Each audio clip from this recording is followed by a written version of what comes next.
Listen here, money lovers. This is the head llama in charge, El Mas Mejor, Marco Mayur, and I'm here on Drinking with Moe's with my pineapple mango fizzy water. Don't you change that YouTube channel.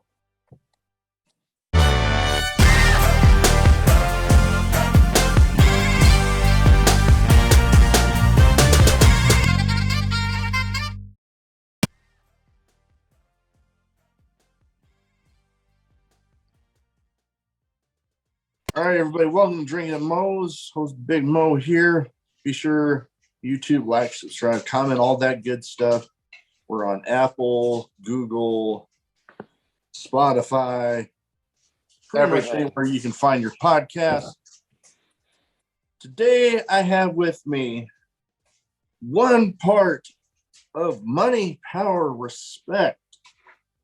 Looking to put all the gold on the sexy shoulders. Marco Mayur. Yes. Thank you for having me. Thank you for coming on. I just got done watching a couple matches. Just literally finished the one against Reno Scum. Oh, I love that match. That was definitely a highlight for me and Fabricio, where Reno Scum, they're tag team icons, right? Legends. And to be in the ring with them and to hold our own, it was really cool. It was a real cool moment for us. And afterwards, to go over things with Adam and Luster, it was really neat just to because we had worked them before in a three-team tag match.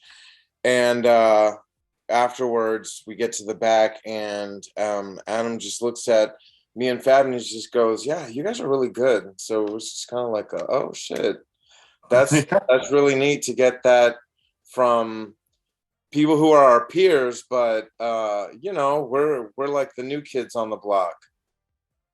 No, I get you there. Getting to get a compliment like that from somebody that's been on a national TV scale, it's pretty cool. I can imagine.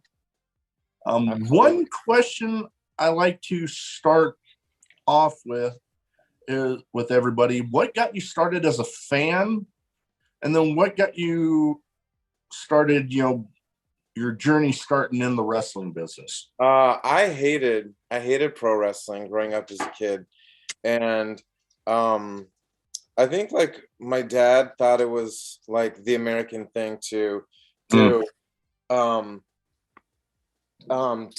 watch wrestling. So he and my brother would watch it, and my mom would always say, if your brother's watching wrestling, you better let me know because he's not allowed to. Oh. So just one day I was getting ready to tell, and I don't know, just something stopped me. I think it was a Bret Hart match, like on Superstars or something. And it was right after WrestleMania 8. And I was getting ready to snitch. And I was like, you know what? No, this is cool. I like this. And it was just larger than life, the bright colors, the characters. And I was hooked. And they were already starting the promotion for SummerSlam 92. And my brother and I, we would stay up, turn the lights off and have the volume on really low. And I think at the time on Mondays, it was prime time. We would watch that and we'd be so tired Tuesdays. And then I also discovered WCW on Saturdays on TBS. And I became a bigger fan than my brother. So, and I don't even think he doesn't follow it at all. Sometimes he'll come to my matches in person, but it's just so funny how he kind of outgrew it and I never did. That seems to happen with a lot of people. Like, I know my family growing up, I think they had always hoped that I would grow out of it. Yeah. And here I am, good Lord, turn 40 next year, and I'm still into it. Oh man, I've been lucky recently getting to talk to a bunch of my favorites. Like, oh, one of my favorite episodes I've ever done was actually with Alex Cologne. Mm-hmm. And Oh, wow. when he said that he'd do it, I was almost like, I almost had to check the message that I sent again. Like, Yeah, did I it's read really that good. right? Yeah. And then my first ever one over Zoom was with the SATs. Oh, nice. Yeah. And man, they've become pretty good friends of the show. I'm trying to get them on again. Almost had them back on, but then one of them got, I forget which one, got injured not that long ago. So we're kind of letting him recover, and I think they're getting back into it now. Yeah. Another tag team, they get out your way, get you guys against them. Yeah, absolutely. We're actually very fortunate this past year. We got to wrestle, I think, in okay, so that's going away. Sorry about that. We actually got to wrestle in, I think, 6 different states, 7 different states. Okay. So we definitely have that to our advantage. Yeah. Yeah. So we're not opposed to traveling at all. We've been up and down California. So yeah, we've been very lucky that way. That's awesome. I know whoops, let me get all right, we're back at it. Dog's being crazy. Anyways. Yeah, so we've gotten lucky that way to be able to travel a lot and be able to work a lot of different tag teams, which has been really neat for us. Who during some of those travels have been some of your favorites to work with? We got to wrestle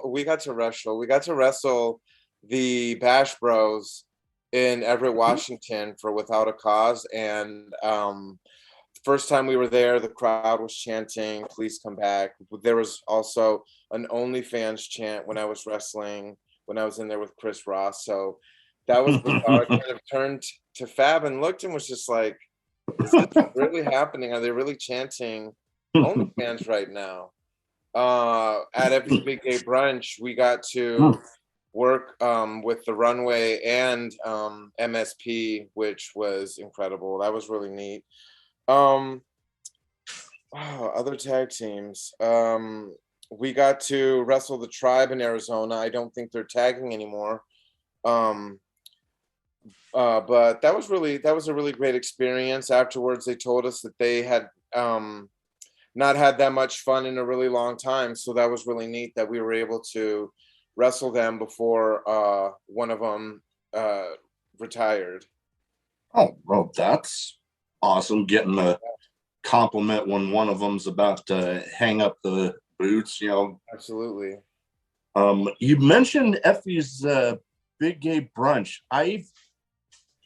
I'll be honest, I've yet to be able to actually watch one, because most often the ones that I get word of are the ones happening during the Collective during WrestleMania weekend. They have that, and they also have it during All Out weekend. So usually twice a year, which is really cool. Oh yeah, definitely. I might have to catch the one during All Out weekend.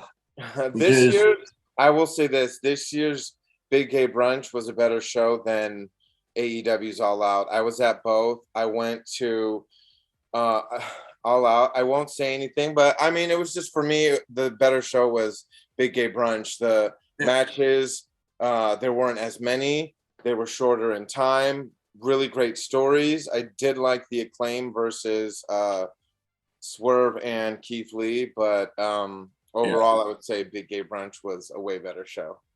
Yeah, I've heard plenty of great things about it, It's just during the collective, I mean, I'll be honest, I don't have sponsors right now, so I'm literally only able to afford so many For shows sure, absolutely, during that week.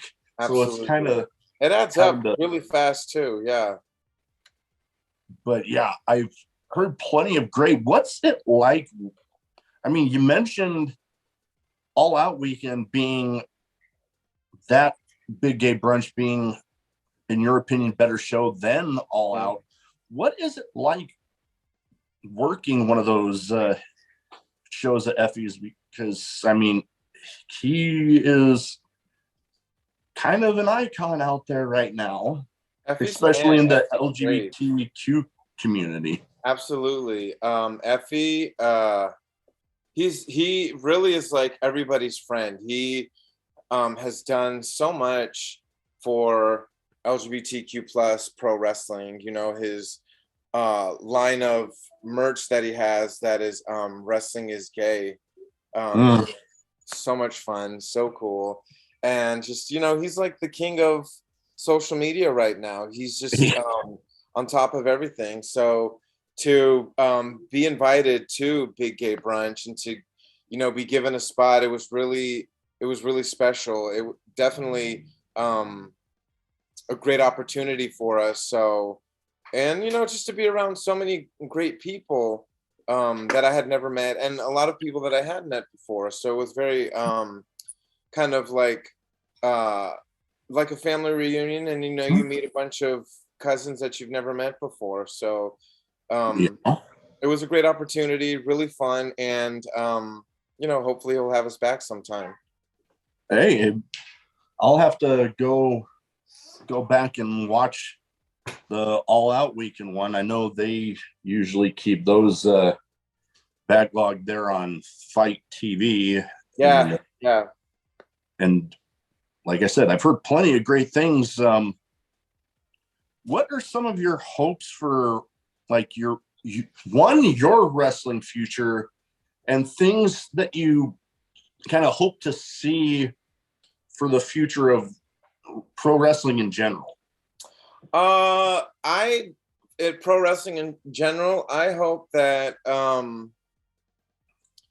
you know, more doors will be open, that you know, the big promotions will hire people from our community and not have it seem like they're just checking a box, and they'll actually give the people who they sign opportunities to display their art Yeah. for millions of people. You know, so like that, you know, we all want that. As far as like me and my goals, I really just want to keep wrestling, telling stories, sharing my art. I want to keep creating safe spaces whenever I get to curate shows with people that we have a really we have locker rooms full of love and acceptance. And yeah, I do see, you know, things have gotten a lot better even from when I first started training. So I'm definitely hopeful that it's just a matter of time before you have someone within the community given a really great spot with one of the major Yeah. companies. Oh yeah, no, and I would like to think that there's some promotions that are kind of making headway in that. I Yeah, mean, you look at Anthony Bowen's there with AEW, and yeah, they're seeming to get a pretty good run there with the tag titles. absolutely. You And know, and just the visibility, right? That's yeah, great. They're on every week. They're super over with the crowd. oh Um, yeah, so that's obviously there's steps in the right direction. yeah, I don't, you know, I don't want to complain and just like, oh, it's not enough, because you know, just the visibility on TV, it is great. It is great for mainstream media and people who live in places where they don't know a lot of LGBTQ plus people. So they see someone like Anthony Bowen and they're like, oh, you know, this guy he's awesome. He's so funny on TV, and it's like a non-issue. So I would love to see more of that. Oh yeah, no, I'm definitely there with you. I mean, I like to think, like I said, that there's places making good headway. It's not like back when somebody I was going to bring up a little later with oh, they did that whole episode on Dark Side of the Ring with Canyon Oh back when yeah, he had to like be heavily in the closet, yeah, and now people are able to be more open and not really have to have it be a secret. And right, like you, I'd like it to get to a point where, you know, you hear like, oh, so and so came out as gay or trans or whatever. It just be to the point where it's like, oh, okay. right. Like, oh my God, I'm so happy for them. That's wonderful. I've had a number of wrestlers since I started training, come out to me that they were pansexual or they were bisexual or, were having certain types of feelings. And I think it's great that anytime that I could help anybody um, feel comfortable being themselves or any kind of self-realizations or, through seeing me or other people that they know that it's okay. It's okay to be yourself. And, people are going to, the true people who genuinely care about you, they want to see you happy. So, Yeah. these self-realizations are a really good thing. And any time Yeah. that I get to play any kind of part of that, that really, really, it makes me feel like, wow, this is really, such a great side effect of me just going out there and wanting to wrestle. Oh yeah. No, definitely.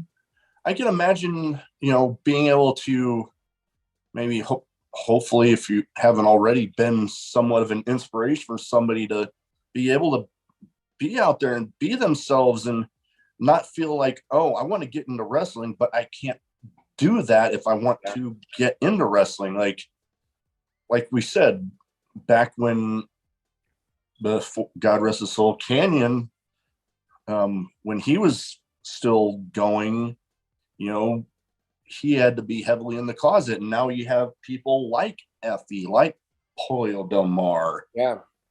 And one thing I was curious is, you know, we kind of talked about, you know, things are getting more acceptance. What was it like for you getting started in the locker rooms back then versus we kind of gone over it's more accepted now? Yeah, well, I mean, this kind of correlates into why I even started training to be a pro wrestler. I was going to these local shows, and there was a wrestler who was very androgynous, and I just assumed that this wrestler was gay. And I, was talking to Pollo Del Mar about the show, and it was just like, oh my gosh, this wrestler is so awesome, so much fun, they're great, and it's so cool that this show has gay representation. And she broke the news to me and was like, he's not really he's not really gay. This person isn't gay. They're just playing it up.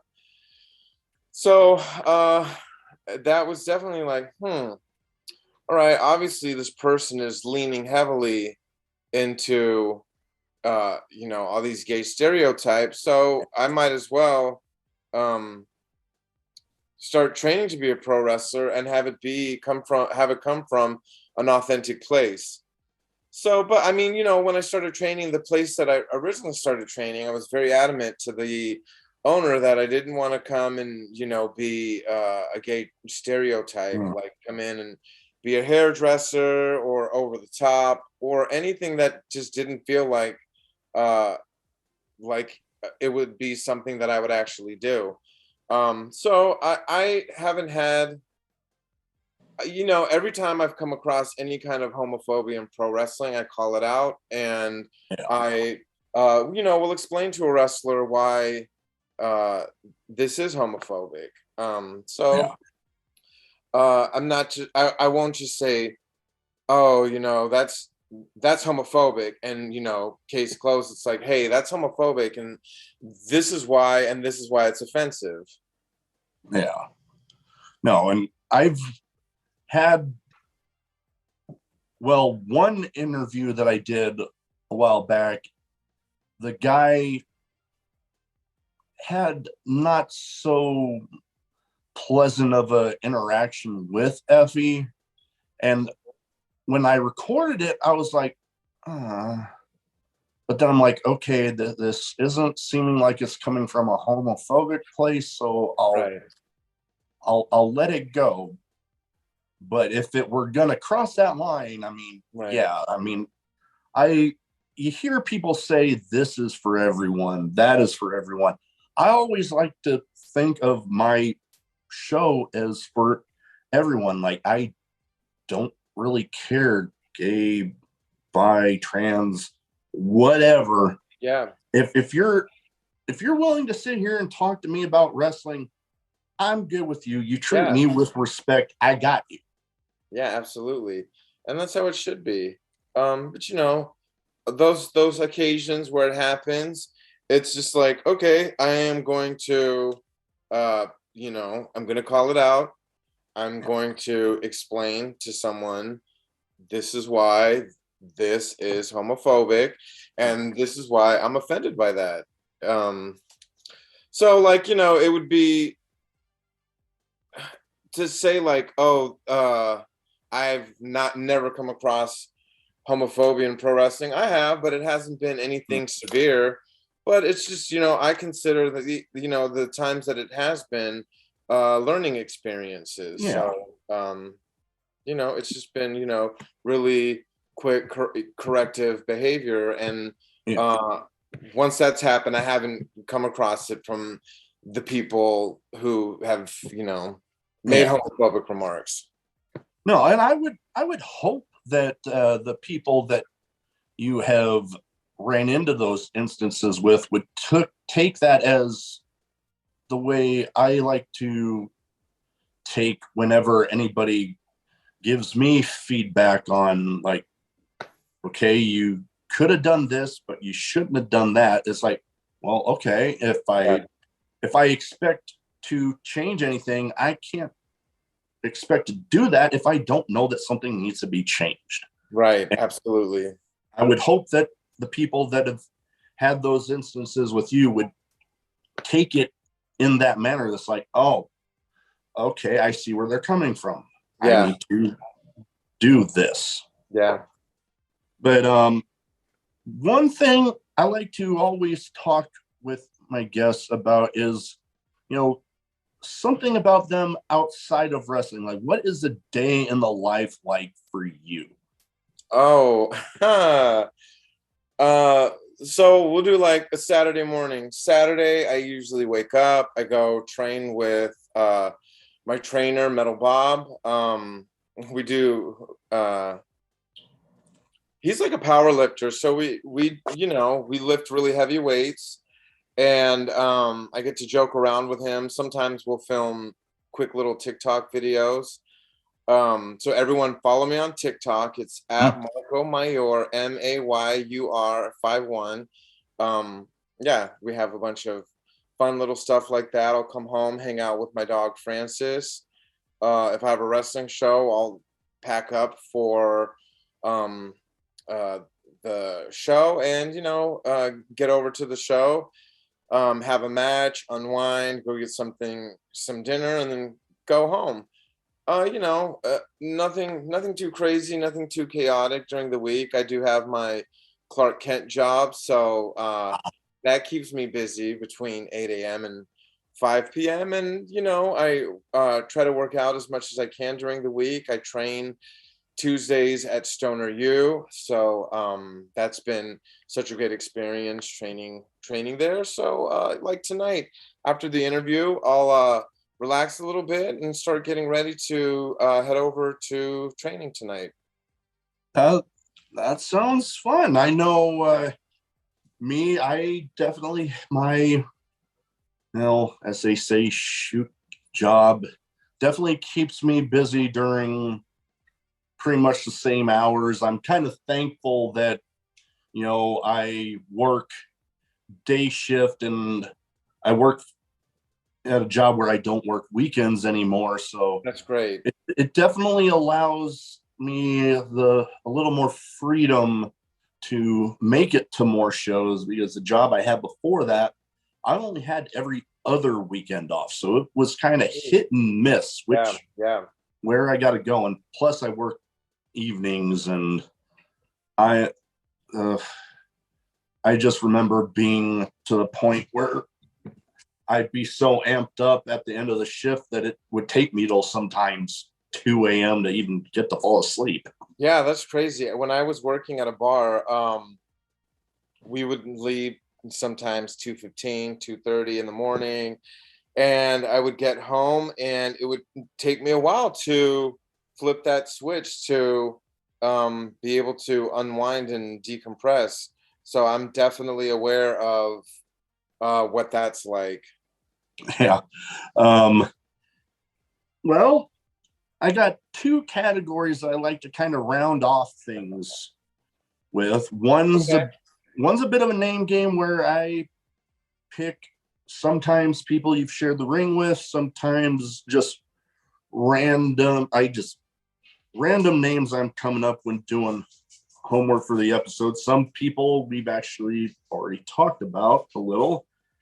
The next is, I called it for a while speed round, but it never ended up going that quickly. So I just called it a randomizer. Random questions, some wrestling related, some not. You answer how you see fit.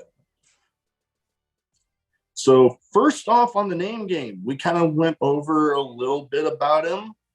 Effie. Aha, Effie. Effie is everyone. He's the ultimate homie. He's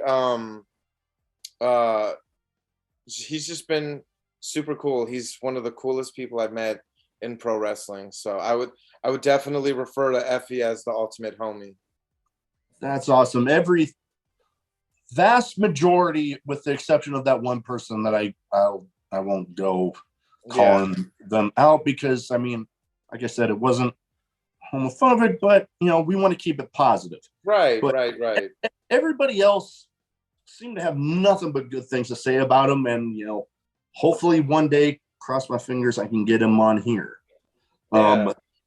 Next up, somebody you have had in your corner, Pollo Del Mar. Oh my God, Pollo Del Mar. She's the best. She is, when she says she's a manager of champions, Pollo gets it done. Whatever you need from Pollo, anything that's reasonable, even if it's on the verge of being unreasonable, Pollo will find a way to find a way.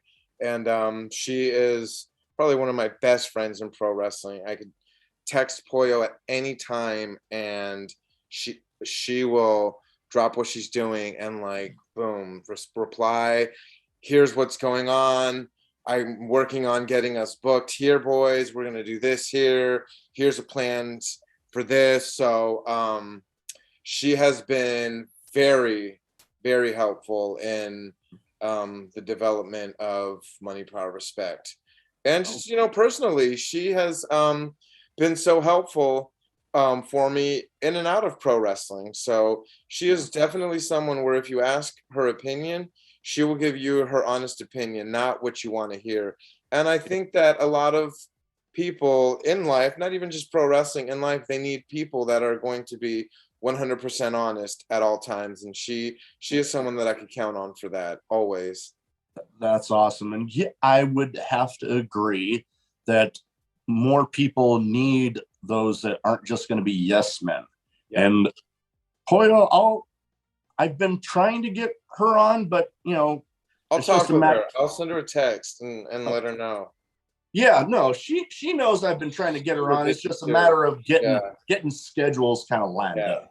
But yeah, no, she is, I mean, as you say, manager of champions. I mean, seems like just about everywhere she goes, she ends up managing somebody with gold. And I remember watching a promo here the last day or so of you and your tag partner with her, and she was talking about going after the NWA gold. Yes. One of these days, when she says I'm going to do whatever I can to make sure NPR ends up on NWA, I have no doubt that she will leave no stone unturned, will do everything in her power to try to get us on NWA. Oh, I have no doubt. She definitely seems like the type that once she has her mind set on something, there ain't a damn thing stopping her. 100%. 100%. That's Pollo. Oh, yeah. Next up, God rest his soul, Canyon. Canyon, I really wish he would have just stuck around a year or two and really just seen the influence that he had on this business. I mean, even to this day,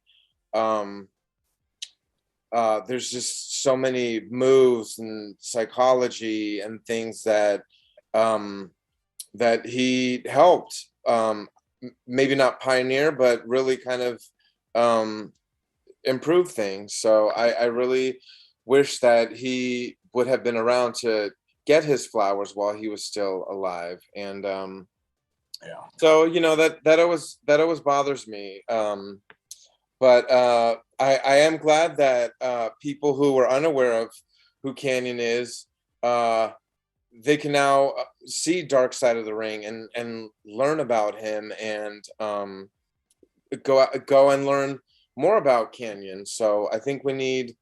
I'm glad about that. I'm glad that he is getting recognition and his flowers now. But I just the soft side of me really wishes that he could have just stuck around a year or two. I would have to agree. It's nice seeing him get the recognition that he deserved. Just wish it didn't have to be posthumously. Yeah, absolutely. And I have to agree that I would like to think that if he were able to stick it around another year or two and seeing even just since that point, where the acceptance went from when he started to right about the time that everything happened with him, and the way things have been since, I'd like to think that some of the issues that he had might still be there, but maybe seeing how everything's gone, maybe that would have, I'd like to think, maybe lightened the load a little bit. Yeah, absolutely. Next one, kind of a name that I had almost forgotten about, but I didn't recognize him by the name he's going by now, but Fred Rosser, aka Darren Young. Darren Young, yeah, block the hate. He has shown that you can be yourself. You don't need to be in WWE to really do great things in pro wrestling. And he was definitely, when TMZ asked him about, oh, do you think it's acceptable for openly gay wrestlers, or whatever wording they used to ask him, and he came out, I think that was great. So to see what he's doing with New Japan right now, it's tremendous. So hats off to him. He's really done really great things outside of WWE, and and shown people that being openly gay in professional wrestling it's a non-issue. Oh yeah, no, like you mentioned, the stuff that he's been accomplishing there with New Japan, is like showing that, hey, big things can happen, and you don't, like you said, don't have to be under that WWE contract. Yeah. Next up, guy that we kind of talked a little bit about, definitely getting his shine on there in AEW right now, Anthony Bowens.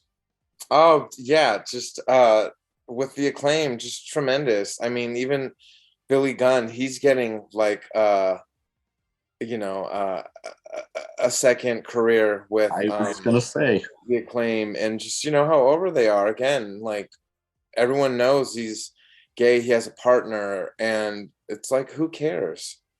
So I think it's tremendous what they're doing, and just how over they are. I think it's fantastic.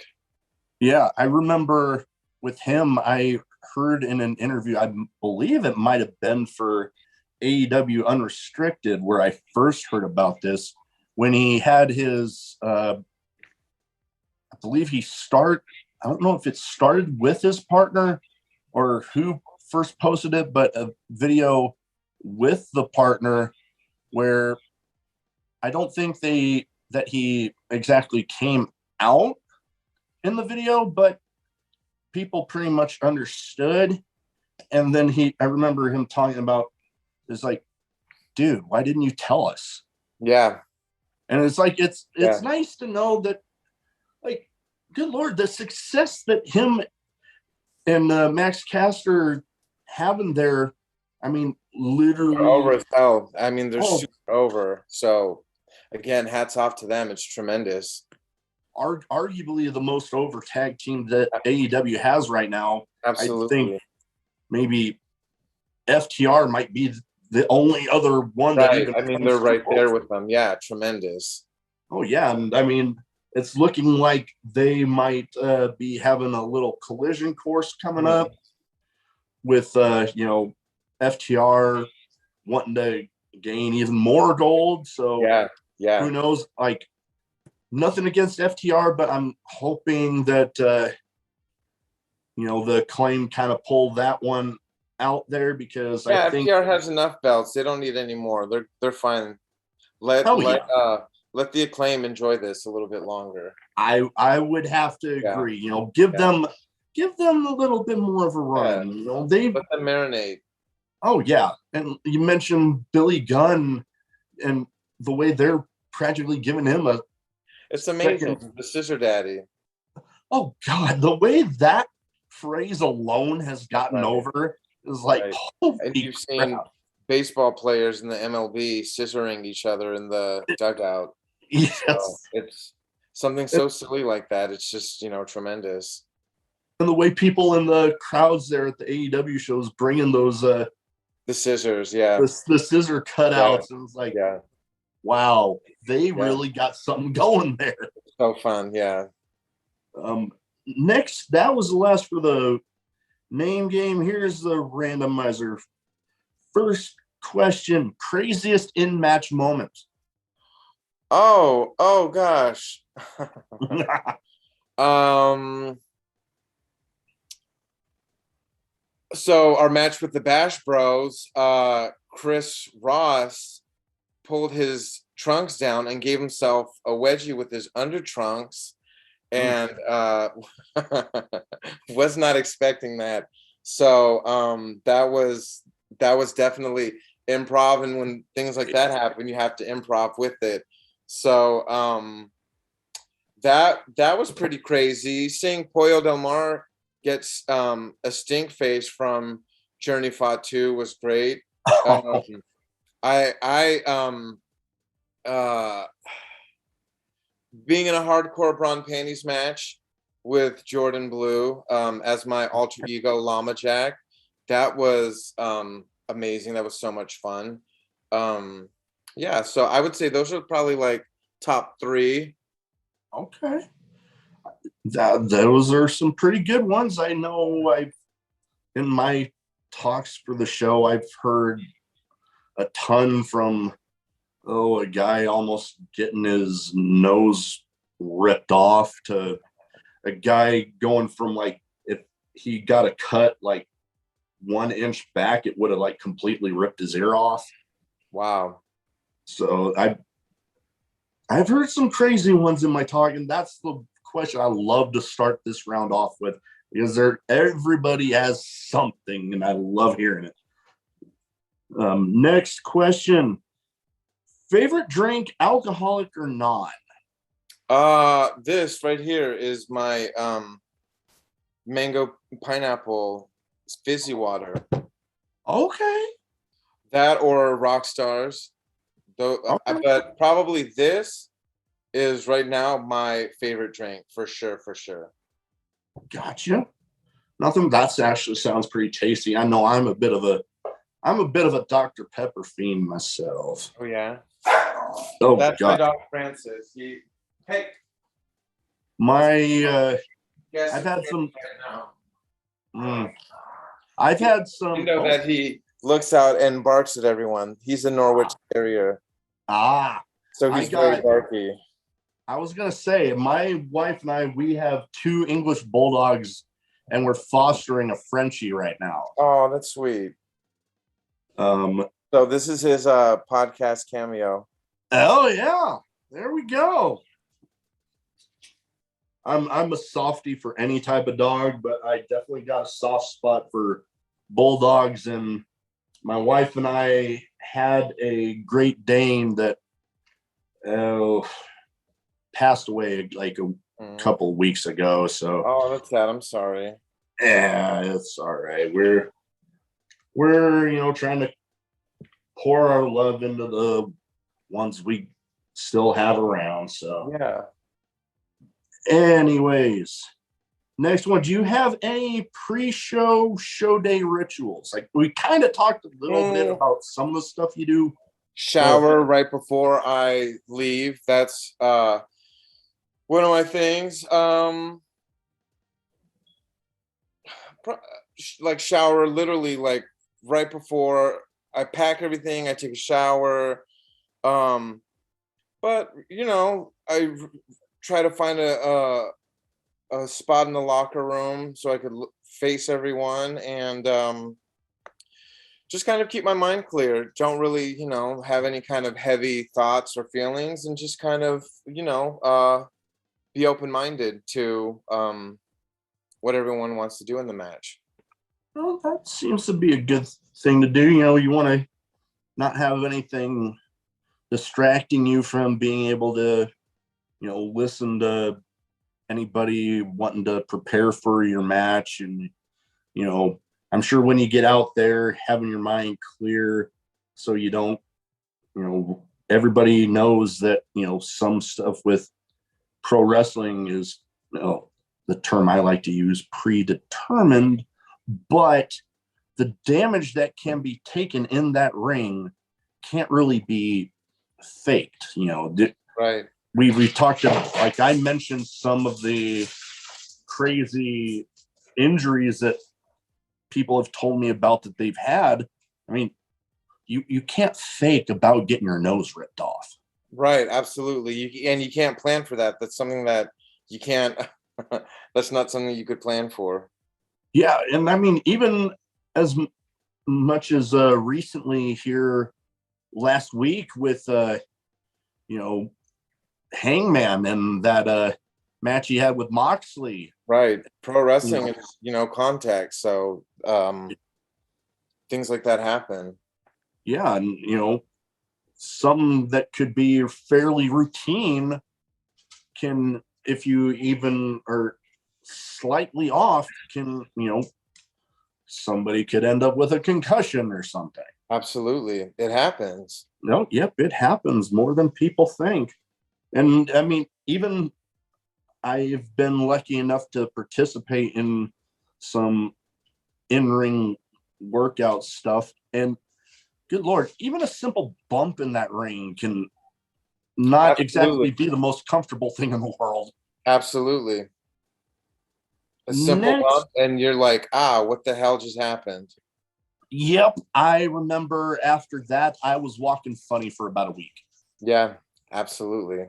It happens, different rings bump different. So that's one of the things like pre-ritual. I usually try to check the ring ropes, try to see what the ring feels like, and go from there.